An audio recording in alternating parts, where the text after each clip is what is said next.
Hey guys, how you doing?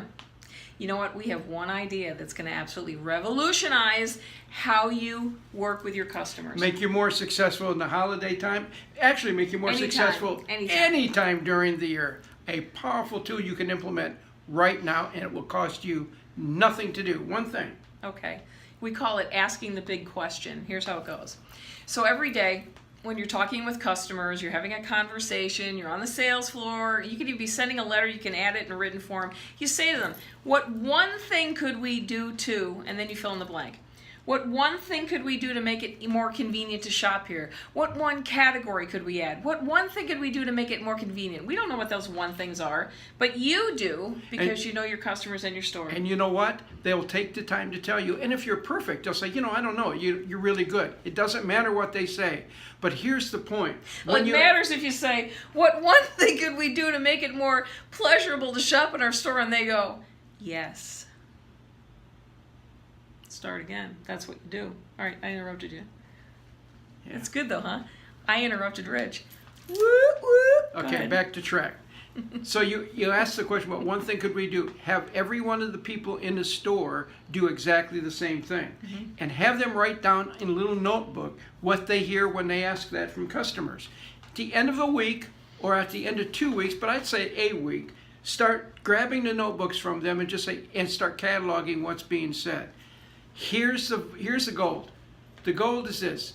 You're going to find something more frequently popping up than anything else. Maybe 2 or 3 things. You're going to hear it over and over and over again. But if you know those things now, then you implement them with your staff going on down the road, you're winning all the way. And here's the thing that we found. When we've done this for stores, we found that customers tell you what your competition does that makes it special or something that they really like, and they just come out with it and say, well, when I shop here, when I shop there, they do these things. If they mention anything, it's important to them.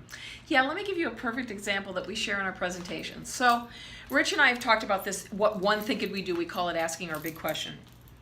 So when we first started our partnership way back in 1990, we were sharing the story at every single one. We like to talk about it. So a couple of years into our partnership, we are doing a presentation. There's a man there who owns a restaurant on the East Coast, and he says to us, I just spent a lot of money having a consultant tell me what my customers want, and I really don't know what they want. They think I'm good, they think I'm bad. I don't know what that means. He said, so if you think you're so smart, we do. And next time you come anywhere near my restaurant, I'll buy you dinner. Now we have a motto whenever we do store events, and that motto is food is good. Right. Free food is better. Right. Free food is better. So we go to this guy's restaurant. It's beautiful. It's a white tablecloth place. The service is impeccable. And he does what every single restaurateur does at some time during your dinner. I don't care if you're at Denny's or you're at the most expensive restaurant in the history of man. Someone will walk up to your table and say, and how was your dinner this evening?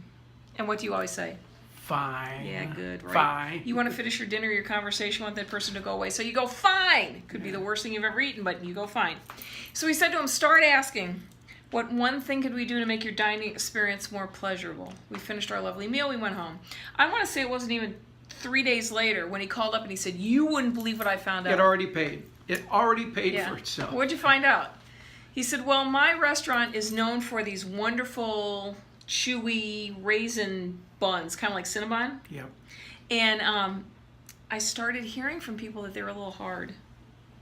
They started to say that they used to be really wonderful, but now they were just a little stale. Not so good. So he did some investigation. He found out that the bakery he had been doing business with, the family-owned bakery he'd been doing business with for 25 years, had sold themselves to a big bakery, and some days he was getting day-old rolls. They would have never told him that. The only way you're going to find out is to ask that question, what one thing could we do? What one thing, as Rich likes to say, what one thing? So here's what you do. You go back and start doing this. What one thing could we do to, and then you fill in the blank. You will start to find amazing things are happening, amazing things that customers are telling you. You're going to hear good, you're going to hear bad, you're going to hear what to fix, and it will revolutionize how you work with your customers. So when we incorporate everybody that works for us in this exercise, and then we start coming up with answers, the golden quarter is just about, it's coming right now. Corner. So if it's their ideas, they help create the solutions, and everyone knows these are the things that are really important to customers. Now's the time. to implement it and get it ready, because you'll see more traffic generally in the golden quarter than you will for the rest of the year. I mean, there's a lot of footsteps. So I'm Georgianne, and this is Rich. And if you have any questions about this or anything else we can help you with retail or customer service wise, give us a call. Until then, talk soon.